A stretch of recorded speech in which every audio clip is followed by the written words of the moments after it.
What is Ironman? What's Ultraman? It may all sound like character names for now. What exactly is an Ultraman? So we talk about the total distance is 515 kilometers. For the swimming is like 10 kilometers swimming and 420 kilometers bike.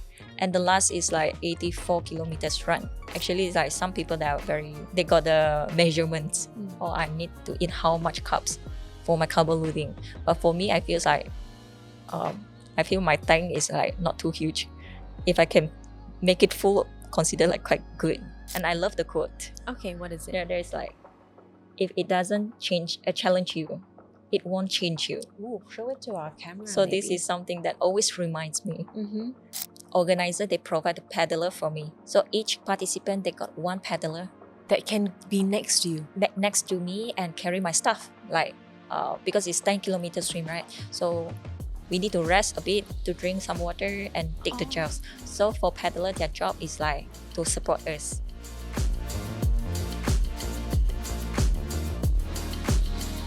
Hello everyone, welcome to V On Air's podcast series, The Whole Story. My name is Natalie, and through this podcast, we will be speaking to Malaysians of impact and also listen to their side of the story. If you're tuning in from rwgenting.com's website, welcome. And if you're strolling around Resorts World Genting, while listening to this, we hope you share with us your thoughts and your support via our social media at Resorts World Genting.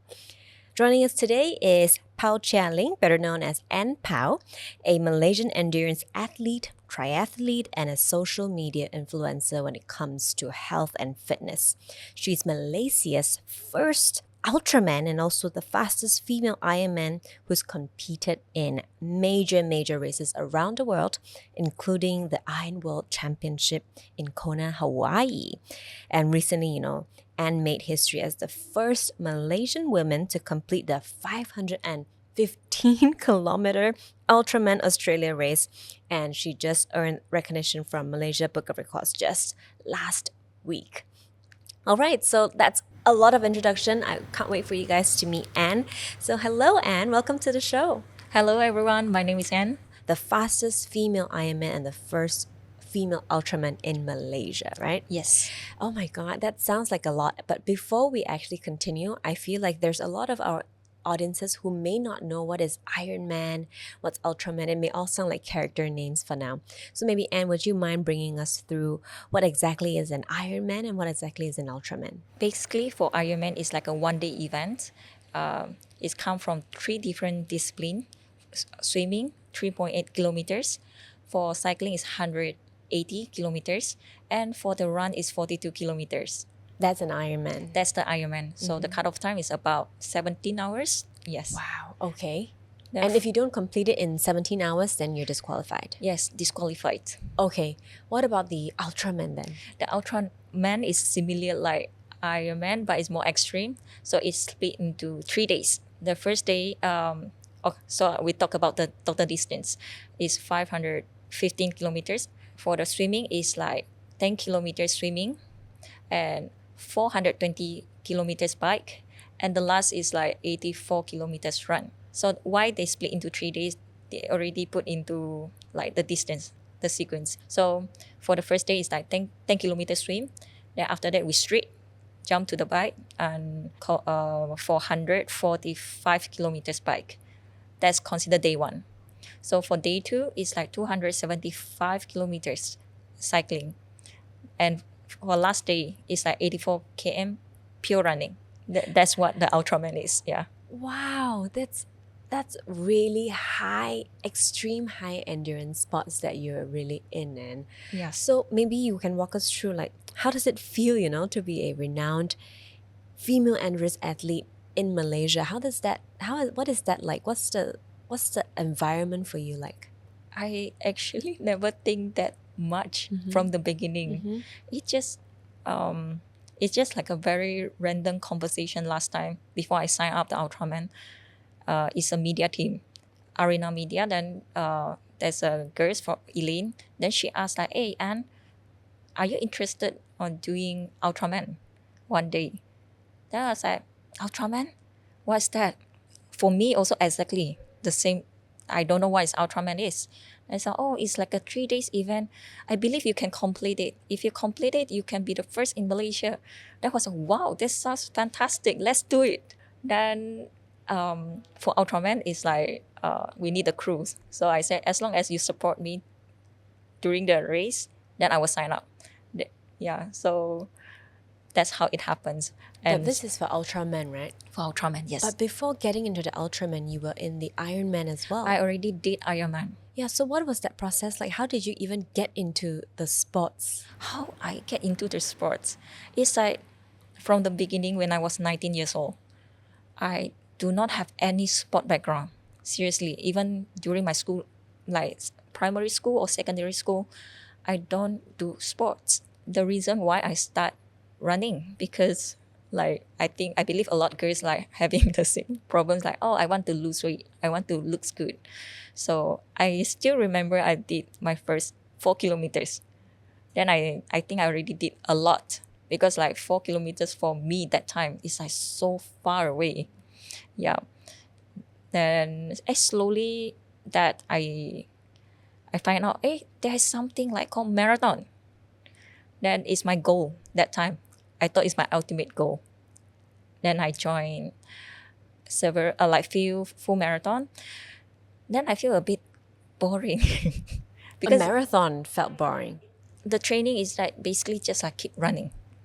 Every day running. Then I was like then one day I look at the advertisement, the Ironman advertisement from maybe YouTube or somewhere. That's like wow, there's something more than a marathon. Like swimming, cycling and running. And for me that time, seriously, like those distance like 3.8, 180 and 42, it sounds crazy. Then I was like, oh, this is something that I must achieve in my life. My ultimate goal again for this one. That's how I bought my first road bike. It's a very basic bike. Okay. Yeah. Then I start from there. Then only start learn how to swim. I don't know how to swim at all because of I want to do Ironman in future. That's why I sign up for swim squad. No way. I Yeah. thought you already knew how to swim, No, I so don't it know. made sense to you. No, I do not know how to swim. Maybe the very not proper breaststroke. Okay. Yeah, I mean I don't know how to do a freestyle. That's why how I start from there. And yeah, after that I met my coach in KL during my uni time, and he asked like, "And are you interested in doing like SEA Games selection?" Then there is something even more like wow for me because for marathon, for Ironman, everyone can do. You just like pay the registration, you train for it, then you can make it. But for SEA Games, it's like something represent the countries. Then Exactly. I was like, It's huge. no, I mean, I'm seriously, I never think of 1 second in my life ever represent countries. But have you represented any of the teams when you were younger? No, never. Even school, I also never represent school Okay. to any race. Wow, so this is a completely new environment for It's you. completely new challenge. Yep. And it changed my life. Yeah. Wow. It changed my life. I feel like actually I can do more. And it's a very hard time for me like during the training because the stress and yeah, the intense.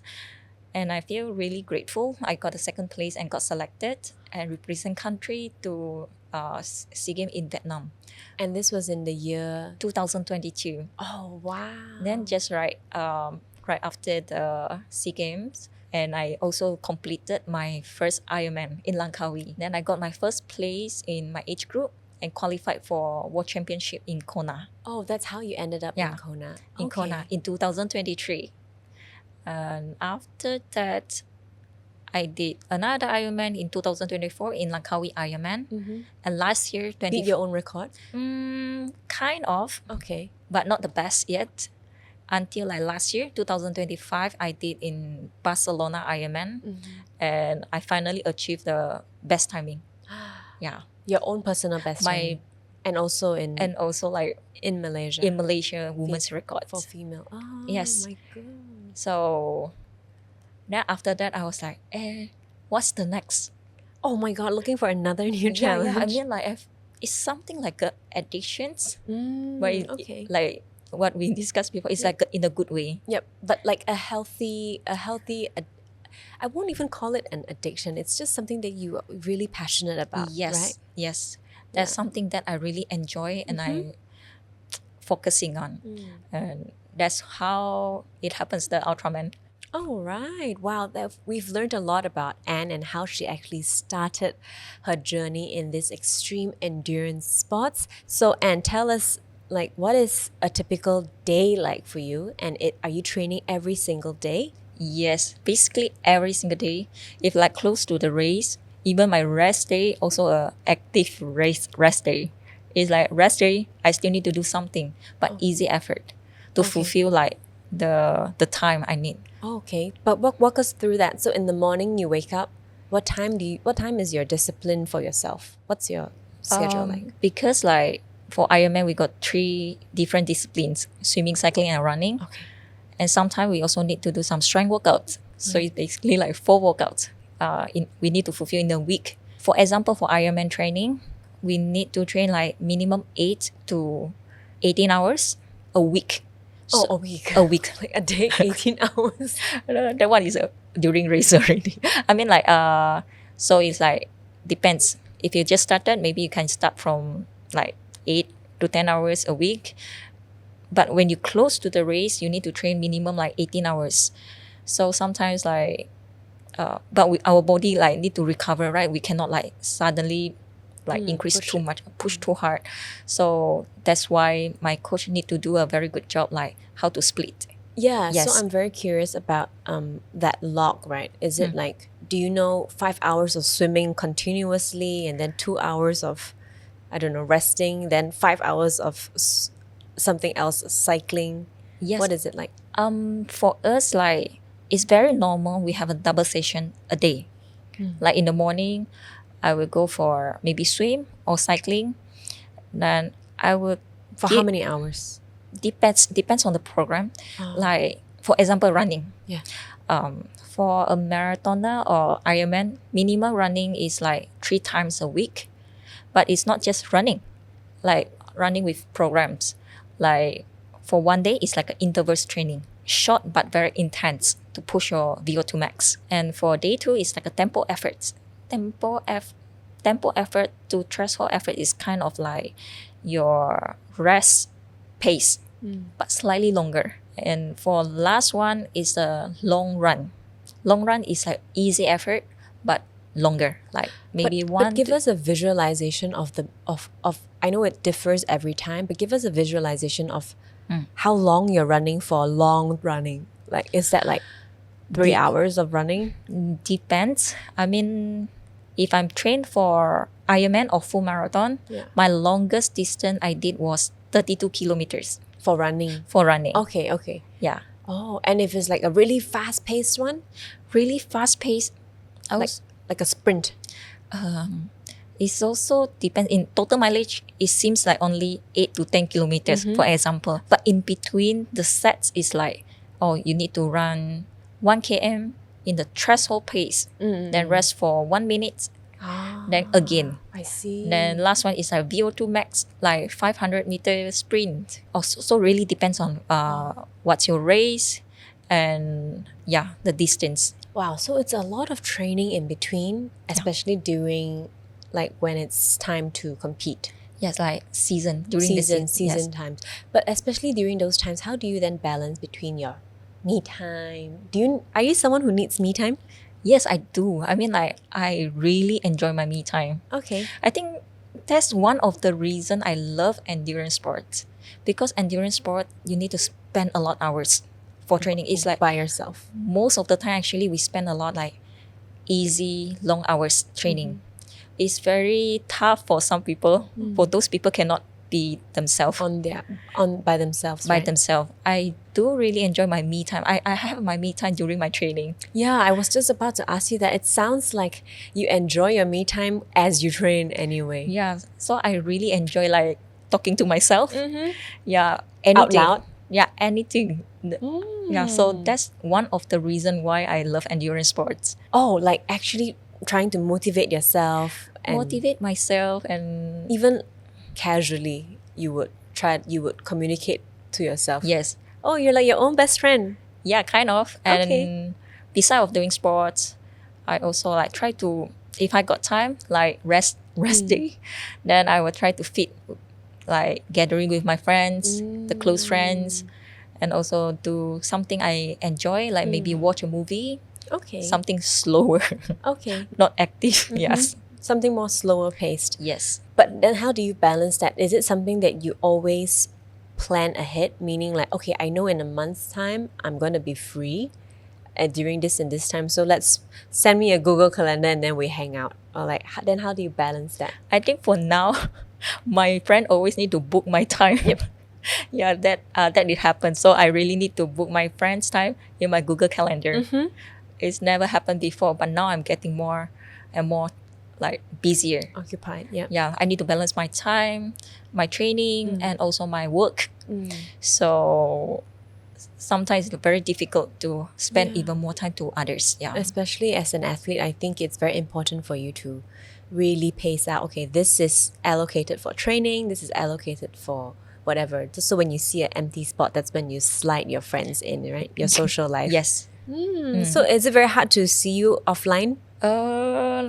Yes and no. Other than that, you're also creating content, I believe, Creating right? contents and like collaborate with brands. I do content for them and shooting. Yes. Yeah, so it's actually, you're a very busy woman. If you're not resting, you're training. If you're not training, you're filming. If you're not filming, you're catching up with your friends. Yeah. And besides of catching friends, I love staying home. So my life is, beside of training, my life is quite simple. Okay. More me time. A lot me time. Okay. So there are a couple of different disciplines, like you said. There's swimming, running, and cycling, right? Yes. So among all of those, do you have a favorite, or which one is like most natural for you? The most natural for me definitely is running. Because I start from running. Okay. And swimming is the weakest one. Because I really learned by these few years. Oh, only recently you learned to swim. When I was 23 years old, this year already 7 years. But I start from running first, then only cycling. Swimming is something like very challenging for me. Yeah, because like for running and cycling, like if you put more effort, more power, you can be faster. Okay. But then for swimming, it's very different. You need to feel the water. Feel the water? Feel the Well, water. I don't swim, so I don't understand. Yeah, I mean what is feeling the water? We do a lot of skills to catch the water. But for in order to go faster. yes, like for swimming, it's not like you put more power. You can swim faster. Sometimes you can see like those people like their stroke is very high, but they're not moving. For some people, their stroke is like very like gliding, but super fast. I understand. That's how they are better in feeling the water. Really letting the water move with the moving with the water. Like you can feel the water and catch the water. Like you like blend into. Right. Yeah. So that's something like quite challenging for me because I not really good in swimming. Yeah, so it's like take a lot of time for me. Yeah, and I hear that it's a long distance of swimming as well, so it's a lot of time. So as you're swimming, right? Yeah. I wonder, do you have other thoughts? Do you think about, what should I have lunch later? This is during the competition. Yeah. or like, are you just always feeling the water and like, oh my God, I should get that. Do you have other thoughts as you're competing, as you're swimming? To me, it's such a boring sport. Like you always see the floor or the wall. You not even can talk to your friends. Yeah. Like during run, you can like, today is an easy day. Yeah. Let's hang out for easy run and we talk. Yeah. For swimming, even the easy one, also you cannot do anything. Yeah, exactly. Yeah. So especially during your competition, as you're competing, it's a long distance. Yeah. So what do you think about? During race, actually, is not the toughest. I feel the toughest is during training. Oh. Yeah, because like racing, you are racing. Yeah, you have adrenaline also. Yes. So during the training is is the most boring part. I see. Like especially when you look at the apps, wow, why my coach give me this program today? Then but like on my own way, like listen to the music. Yeah, listen to In music. the water? In the water, there's like a earphone from Shocks. Oh, It's an I open water swim. see. Yeah, so Interesting. I can just listen to the music during my swim. So it helps a lot during my Ultraman training. Well, so now we know there's actually a lot of. We think that the competition itself is the hardest, but I guess training should be the hardest because then it makes the competition a little bit easier. Yes, because I feel like training is something like discipline. Exactly. I Yeah. think discipline also doesn't just come towards about your physicality, about your physical abilities, but also when it comes to diet as well. How do you keep yourself, prepared when it comes to giving yourself enough nutrition in order to train better and to perform better? I feel like for athletes, there's two type of nutritions. One is like for daily diets, right? Another one is during the race. During the race, okay. So it's walk like us through. separate. So I always like split into two.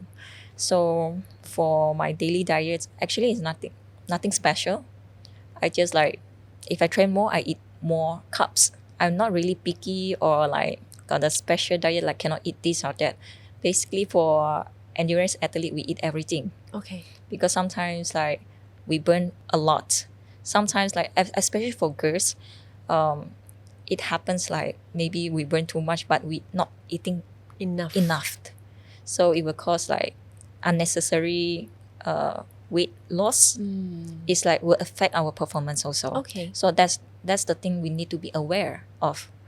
And for like, but for sure, like the protein intake, like try to hit the goals, the protein goals. And so it's very simple. It's nothing secret. But what is like, let's say you have a plate of food in front of you right now. What would that typically look like? For sure, I won't skip my carbs. Okay. Rice, like rice, noodles. anything. But what do you like, rice or noodles better? I like both. Okay. I cannot decide. Okay. And What's your favorite protein then? what's my favorite protein? Like maybe salmon or like chicken. So very simple. I just put everything in the air fryer. So for me, I'm not really Picky. picking, and like I just avoid too oily or too spicy because like spicy or too sour also will affect my performance. Oh, even sour food will affect your Because maybe my stomach is quite sensitive. That's why I try to avoid. It's for me personal. And the oily food I feel like also not really good. That's why I also try to avoid. So nothing special. Then I just eat everything. Okay. Yes. But do you have like a cheat meal? Like, or what do you eat that makes you feel like, oh my God, this makes me feel a little bit guilty? I don't think it's guilty, but I eat a lot of snacks. A lot. What kind of snacks do you like? Anything like chocolates, candies, soft drinks, ice cream, a lot of ice creams. Yeah. Same. Actually, I don't like a lot of sweets, but I love ice cream. Yes. If I love ice cream, I'll just keep going at it. Yeah, that's why I feel like this is the benefit as a endurance athlete. Oh, you're right. So we can just eat anything we like. Because you actually get to burn it off a lot anyway. Yes. It literally is. It's not just about having a whole tub of ice cream and doing a 5 km run. This is literally you're going at it. Yeah, like because for my training, sometimes like for example weekends, it's like 3 to 5 hours cycling. Then sometimes with some running. And for the weekend, it's like minimum 1.5 hours running, up to 2.5 to 3 hours. Then maybe after that, also we'll do some active recovery sessions. So we actually burn quite a lot. That's so crazy. Yeah. And okay, so this is like a diet for daily. And another one is like a nutrition during the race. Okay. So although we did like carbo, have you heard about the carbo loading? No. Oh, yes. But do walk us through it. Yeah. So like for Ironman, I normally will do 3 days of carbo loading, like eat as much as I can. Like maybe a lot of pizza, a lot of pasta, a lot of rice. As much as you can? Or like till you feel 80% full? Kind of. Okay. Actually, it's like some people that are they got the measurements. Or I need to eat how much carbs for my carbo loading. But for me, I feel like, I feel my tank is like not too huge. If I can make it full, consider like quite good. Yeah, so that's the carb loading for before race. But during the race, so we rely on gels or the carbs powder like maltodextrin, maybe fructose or something, because our race is like so many hours, so we need to keep consistent eating to keep ourselves moving. But you cannot bring the whole food, right? The whole like rice or something, and you don't have the appetite to eat. So that's why we replace by the gels and the powder drinks. Yeah, so we use drinks to replace the food. So every hours I normally eat 60 to 80 grams Okay. carbs. So that's for the nutrition. Okay, beside of carbs, we also need to eat a lot of like electrolytes to avoid cramp, because when we sweat a lot, right? So if you're not enough electrolyte, also will cause a lot of problems. Electrolytes, and some of them they also will have their. I feel like every Ironman got their own recipe. Okay. Yeah, so everyone is different. But for very basic one is gels, carb drinks, and electrolytes. If the gels actually do work, right? It's not like a myth. It's not like a. It's not like a marketing strategy. No, but a lot of people they know this, but they never train their stomach. Not just your physical need to train, your stomach also have to be trained. What do you mean by having to train your stomach? Imagine for Ironman, the race is like, for average, I mean, it's about 10 to 14 hours. It's so many hours. But have you like training that much hour? No. So normal training like 5 hours. So if like these 5 hours you not try your best to train your stomach to eat more gels, then it might cause some issues during the race. Because during a race, sometimes they know, I need to take like 60 to 80 grams of, or maybe up to 100 grams of carbs, because pro are doing this up to 150 grams. I also want to be like a pro. Then they eat a lot of gel. Then they vomit because the stomach cannot digest. It never happens to your stomach before. Yes. So your stomach also have to be trained before the race. Not just as if like you're already in the competition. Yes. So there's something, need to be aware of. A lot of it, I would also say it's mental. Yeah. And as much as it is physical.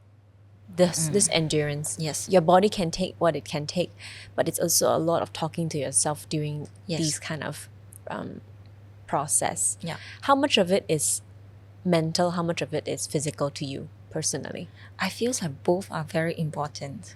It also sometimes happen that, okay, we a lot of time we can see it's like their mental is weaker than the physical. That's why they give up. But sometimes I also can see some people, their mental is stronger than physical, and because of that they injured. Because your body already cannot push, but their mental are so strong that they say, it's okay, I can go through that. They keep pushing themselves. That's why it caused them injuries. But for yourself, is your mental stronger than your physical, you think, usually, or the other way around? For me, it really depends. Yeah, because I feel like for mental, it really depends on my mood also. Every day is different. Every day is different. Sometimes you feel like, yes, I can do this, but sometimes you are not. And I feel like, for now, I feel like it's good for me to have the coordination with my physical and mental to find a very good balance. Sometimes when I need to push, I will try my best to push. What do you think about how do you push yourself? Like you know that usually my body can do it, but why am I feeling so much more tired at this stage, when maybe you think maybe it should only be feel this stage 10 minutes later, but how come it's already feeling so tired now? Actually, I shouldn't even say 10 minutes. They compete for hours. So maybe like, if you feel prematurely tired, what do you do to push yourself? For example, during training, like your body already so tired, your heart rate was so high, and your friend, especially like your mental got affected when your teammates, they look easy. So it was like, I'm so tired, and all of them look so chill. Then you slowly feel like, I don't think I can catch up with them. then you might like drop during the, especially like cycling, you drop the peloton, or during the run, you slowly drop and run by yourself. Then what keep pushing me is like, okay, if I know the distance, I say, okay, and I talk to myself. I say, maybe I just try another 5 km for the bike. I just push as much as I can. If I can't, means I really cannot. That's what I give my last chance. I always give myself a last chance, something like that. So you set a goal, meaning if you know that there's X amount of kilometers to go, you're like, I know you're very tired, but let's try for 2 more kilometers. Let's try for 5 more kilometers. Yes. And that keeps you going. And usually after you do that, do you find that you can actually still achieve and complete the training? Yes. I mean, for this method, I not just apply during the training, although also for my marathon. Because if you keep thinking of 42 kilometers, actually is very, very far. So how I like cheat myself is like I split into like 5 km. Yeah.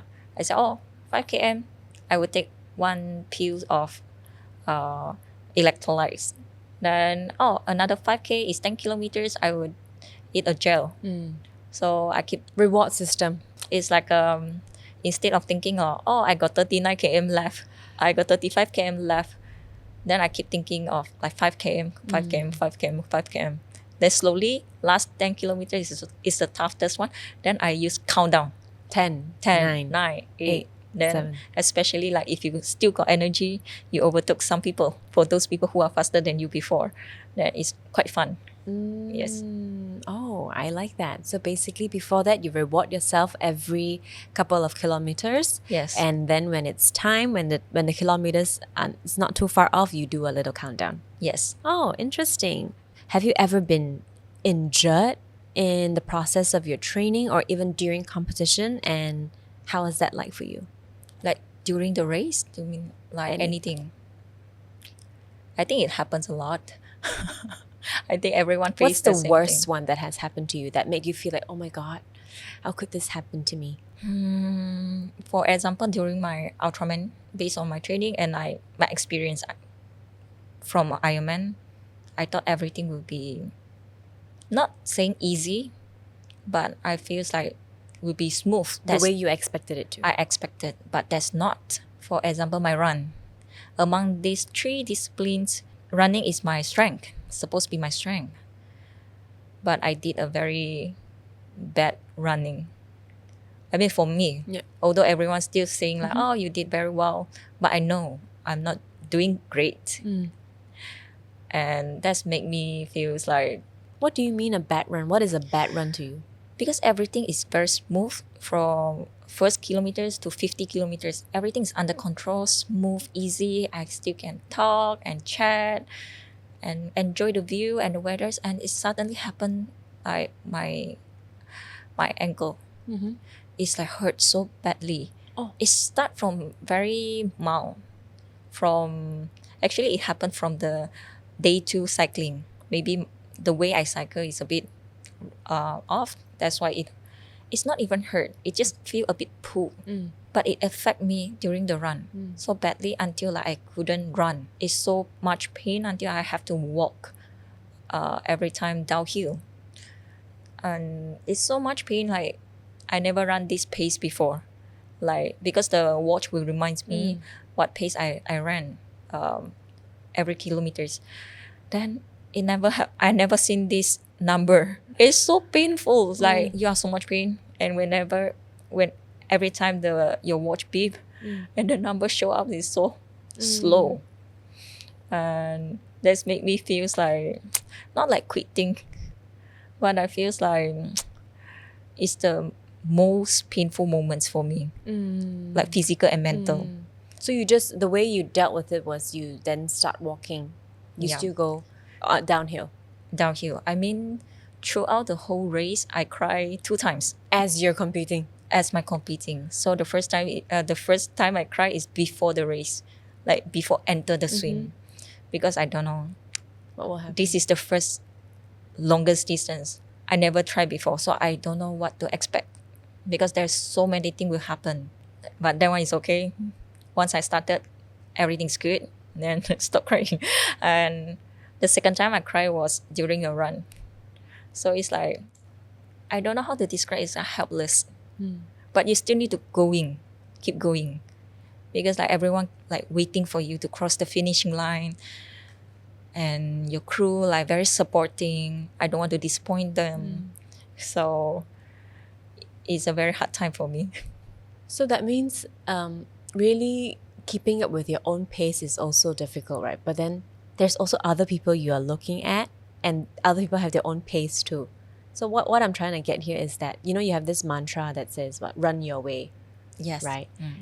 Something that you advocate. So does that mean that you're telling people to stop comparing yourselves with other people's pace, or what does that mean?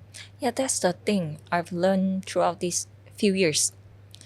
I used to be very like competitive in compare myself with others. Then I slowly realized that when you are training hard, others also train hard. You cannot avoid that they are stronger than you. So I changed my mindset. Like, instead of compare with others, why not I compare with myself? If I can do better, like the result is better than last time, it's an improvement. I should be happy. That I more enjoy my training, my sports. That I feel like more enjoyable and I can last longer. It's really about planning by yourself and really working with yourself. It's a very personal journey, I feel, Yes. when it comes to improving your own pace and improving your own athletic ability. Yes. Which brings me to how, you know, there are a lot of people who are just starting to run, even like, especially these days, you see run clubs are getting bigger and bigger. Yes. And even someone like myself, I never ran a single time in my life, but this year I started to pick it up, just because I wanted to tell myself that it's not something that you should always tell yourself you can never do. Yes. Because all these time you're like, you can never do, you can never run, you can never run. But now I'm like, but why not we try? But for someone like myself who's just beginning to start, right? What would you tell them to focus on first as you're beginning to run? What should they focus on? Posture? How should they get them right? Or should they just think about pace? Or is it the time they run? Frequency of running? What is your advice? I feel like focus on the consistency is the most important thing. You not need to start with like the fancy stuff. I mean like once you're getting serious, you will buy a better shoes, better watch or accessories. But for running is something that you can start from very simple. Like then it's only about yourself. Yeah, so the running posture, this and that, yes, you can learn from you can have a coach or with the run club. This is something you can learn from YouTube. I do watch the YouTube, but actually I start from a tri club.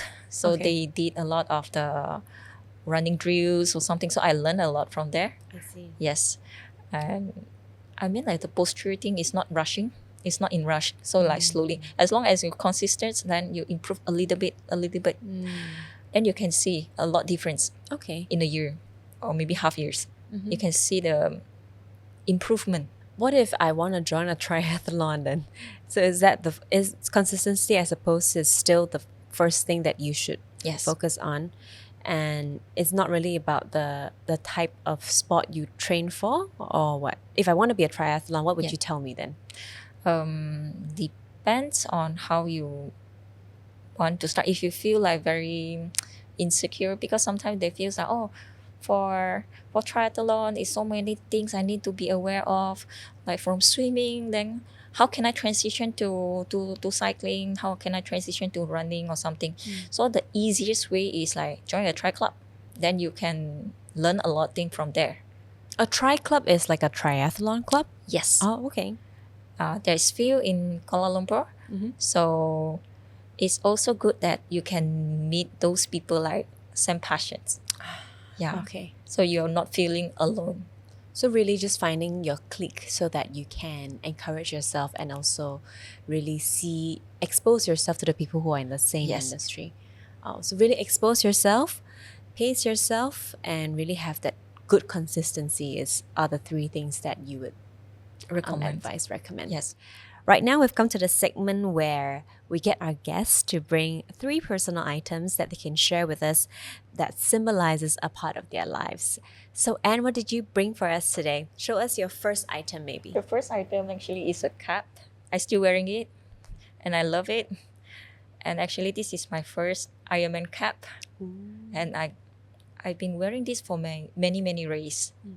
And it's just not a cap, and I love the quote. Okay, what is it? There's like, if it doesn't challenge you, it won't change you. Ooh, show it to our camera. So this is something that always reminds me. That's why it's still my favorite cap. And it's very comfortable for you to It's wear. very comfortable and everything. I mean, it's just nice. If I lost it, I would be very sad. Oh no. Yeah. Yeah. So this is my favorite cap. All right. This Yeah. is a cap that you still currently wear as you compete. Yes, for training or for racing. Okay. Yeah, I'm still wearing it. Actually, why do people wear caps? Is it because it's sunny or it's for the look? For sure, it's sunny because like for running, it's the last discipline. We cannot avoid the sun. Yep. So it's not just style. Yes, like for some time, yes, it's style, but the most, it's like very good to avoid the sun and the glasses. Okay. Normally Running for glasses. triathletes, they will wear the cap and the glasses. Yeah. So there are also sometimes I hear people say, "Oh, these are running glasses." But why do people wear running glasses? The running glasses, I feel like it is more lighter. But it's because of the sun UV rays, or is it because something will get in your eye? I think the UV range, I think for most of the glasses is do the same. I feel like it's the design because during the running, it might like slip, right? For running glasses, their design is slightly different. They can stay. Okay. Yeah. So it's not like the running glasses like it's like you can use for cycling and also can use for running. Okay, got Yeah. it, got it. So it's really functionality of Yes. the glasses. All right.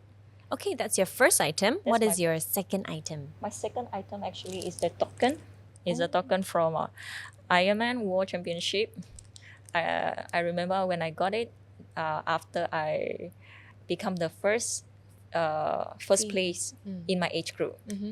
Then I still remember they asked me, Pow, Charlie Pow, do you want to go for the Kona World Championship? Then I will say yes. Then I go to the stage and they give me this. Then yeah. So this is something like a memory for me. Even got the date Okay. to remind me like when is it. Oh, what date was it? It's like in October 14, 2023. Oh. Yeah. So that's why I still like keep it very nicely. And still in a packaging. Yes. Where do you keep it in your house? I got a shelf like with my trophies. All your achievements. Yeah. Oh. So this is one of it. Okay. Yeah. All right. Wow. So far, 2 out of 3 things has to do with your athlete career. Yeah. What's your third one? Yeah, it's like an Oh. Ultraman trophy. Actually, everyone will receive this once you complete it. So there's no such thing. There's no podium. Okay. Oh, there's no podium system for the Ultraman. For sure, they will put the sequence. Who is Yep, the first and the last one? Yep. So everyone get to give a speech on the stage and receive this. And this Everyone? everyone, How many contestants are there? in total, if not mistaken, is 34. Oh, it's not a lot of contestants. It's not a lot. 30 plus. Wow, that really paints the scale of Yeah. your abilities actually. Just 30 over contestants. Yeah. Okay. 30 plus. Then each trophy, like everyone got their own name and their split times. So it's really Oh, this is specific to you. specific to me. There is like my name. You can see my name and my time. Yeah. And this also reminds me a lot things. Like I've been racing for years. And most of the time I feel like my race is like individual. I race for myself. I'm the athlete and then it's still good memories. But this is something different. This is a teamwork. Like if I without my crews, I couldn't complete it. It's teamwork in the sense that your crew, what is your crew doing? in the documentary, I mentioned that for crews, they are my parents. I'm a baby. Although like everyone keeps only see I'm racing, but behind the scene, there's my crews. What are they doing? They not just like take care of my nutrition, they also like do everything for me whenever I need. So they drive, they need to drive the support car and follow me. Then give me the support when I need. Because as you're competing, you're also traveling, right? You're moving from point A to point B to point C. Yes. So they also have to travel with you, but Yes. they can't be walking with you and running with you. So They they're can always run in the with car. me. Oh, They can run with me. So for example, for swimming is they cannot follow me, but the organizer they provide a paddler for me. So each participant they got one paddler That can be next to you. next to me and carry my stuff like because it's 10-kilometer swim, right? So we need to rest a bit to drink some water and take the gels. So for paddler, their job is like to support us. Then after the swim, then it begins. Like my crew will drive the car. Then sometimes if you need help, they also can help you wear the socks or like feeding you or something. Okay, Yeah, it's okay. very fun. I mean, the experience. I don't feel like So cute, actually. it's very cute. I mean, like it's not really feel like a race. It's more to like a long training with your friends. Yeah. Yeah, And they're there for you. yeah, and it's so They'll much encourage fun. you also Yeah, as you yeah. go, right? For my Ironman race or any other race, yes, they got volunteers, but they are not really like your close friends. But this one, the cruise is your close friends, so it's so much fun. How did you get these people to come join? Who are these people? For me, I you. got the main 3 support Okay. crews. So 2 of them actually from Arena Media. Okay. They're not just a media, then also my friends. So I feel really grateful. They come to support me because they are not a normal crews. They also got a sport background. They understand what athlete needs. Because like Elaine is an ultra runner, and Afif also a very good cyclist. And another guy, Tobe, he's a guy who is a Malaysian guy, live in Sydney. Because of me racing, he flew to Brisbane and go to Nusa just to support me. So I feel like it's very touched. I mean, the whole experience is really unique. It's very wholesome, actually. Quite a Yeah. wholesome experience. Yes, 'Cause I you mean- have friends with you, you're trying to achieve something very new. You're challenging yourself, but you also have the same kind of support Yes. that you need, and they've also given you. It's a lot of like friendship happening as well. Yes, yes. I mean, like, for the guys who live in Sydney, the Malaysian guy, I never met him before. Oh, I don't know him. He knows me because I through the social media. Then my friend Elaine and Afif know him and just randomly ask like, how can I support? hey, do you want to come to support? Then he just say yes without like consider. He ended up being a great support. Yeah, very great support. Like he also be my pacer during the run. Oh, So for the last day, what pacer doing is like they carry stuff. Then just follow me, follow my pace and running. So not just 3 of them, and also one of my Australian friend. He also came and paced me for 46 kilometers. wow. Yeah, that's amazing, right? Yeah. They're also an athlete, just Yes. unregistered. Yes, I mean like because like I feel like for a support crew, it's quite difficult to find the right person. Yeah, if they don't have the experience. Yes. Yeah, I know. So I think sometimes meeting the right people is always very hard, but when you do, it's like magic, right? Because it Yes. gives you a whole new experience and it makes everything just feel so much easier, although it's very tough. So Anne, tell us, what is the single most actionable piece of advice you would give about recovering from a very tough workout? I will take it easy for 1 to 2 days. I mean, depends of rest day, like totally not doing anything, or some very easy workout. But normally I would do easy workout to recover. So recovery is not exactly resting Yeah. entirely. You are still somewhat doing some sort of like physical Yes. movement. Yes. What like, is that like? What is an easy recovery It's still workout? the same. It's still the same routine like swim, bike, run, but very easy effort and shorter like duration. Easy meaning shorter durations, lower heart rates. Yeah, lower intensity, like zone 1 to zone 2. Okay. Yeah. Wow, zone 1 even. Yeah, like very easy. Sometimes like that's why my coach would comment it's better to do by myself. If you do with your friends, sometimes they ego, right? They will run fast. You want to be faster. Yeah, they want to be faster. Yeah. So basically, just take it easy. Don't rest completely to keep your body moving. Okay. And also, we've come towards the end of the podcast almost, but I want to check with you. There's so many things you're doing, so many things you've already achieved, but what is next on your radar? What are you aiming for next, Anne? For the next, I feel yes, I will still do Ironman, but now I feel like I kind of enjoy ultra distance. Then I will do something more next year. For example, like ultra marathon, like trail running, because trail is something. So that's just running. You're running, maybe triathlon. Let's see. Yeah. So nothing set in stone yet, but you're just looking to be better at different. It's in my events. plan, but not confirmed yet. So next year, let's see. All right, we look forward to that. So before we let you go, we ask our guests every guest a very special question to wrap up the episode, which is, what is your favorite Malaysian food, and which restaurant would you recommend us to go to? I think my favorite food always the char kway teow, but I cannot eat every time. Yeah, like what I told you, I sometimes I try to avoid too oily, right? So especially during a before race, I don't think I eat like for 3 months, like minimum 3 months, 2 to 3 months. I'm not eating that kind of food, like to avoid like too oily, too spicy, too sour.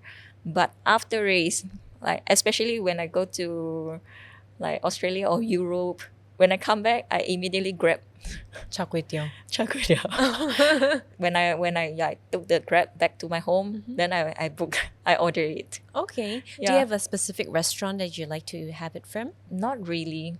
Okay, but we always get a special restaurant recommendation. So let's say you can have your final meal in Malaysia and you're never coming back again. For example, where would that one restaurant be? I think I will back to Malacca. Because there's a food court that is selling my favorite food also, the popiah. Okay. It's like The bunga, not the what is it? bunga raya. Okay. Yeah. What is it? It's close to my place, like Bachang. It's a food court. Then they're selling this. Do you have the name of the food court? I can't remember the name. Would you be able to look it up after? After Just try, because then we can at least still put it on the screen and just yes, tell yes. them. I start to eating the popiah from that store since I like primary school. Yeah, like every time when I back to Malacca, I would just go to the store and eat. Well, I'd love to try that popiah, because we've only ever heard of the other popiah in Bunga Raya, I think. Yeah, the bunga raya. Yeah, I bunga think it's the raya. most The famous popular one. famous But I'd one. love to know what someone like you actually also prefer, because it's your childhood. Yes, It's your childhood favorite, right? yes. All right. Maybe if you find it, you let us know, and then maybe next time any of our listeners get over to Malacca, they can try it for themselves as well. Yeah, sure. All right, we've come to the end of the podcast. And before we let you go, any last words to our listeners on the whole story? I just feel like just believe in yourself and stay consistent. Yeah, and healthy. All right. Thank you so much for joining us today. Yes. And also thank you to our listeners for joining this episode. This was The Whole Story, a podcast series brought to you by Vionair Resorts World Genting's online radio. If you like more stories about impactful Malaysians, remember to follow us for more upcoming episodes, or also remember our socials at Resorts World Genting. Till the next episode, we'll speak again next time. Bye-bye.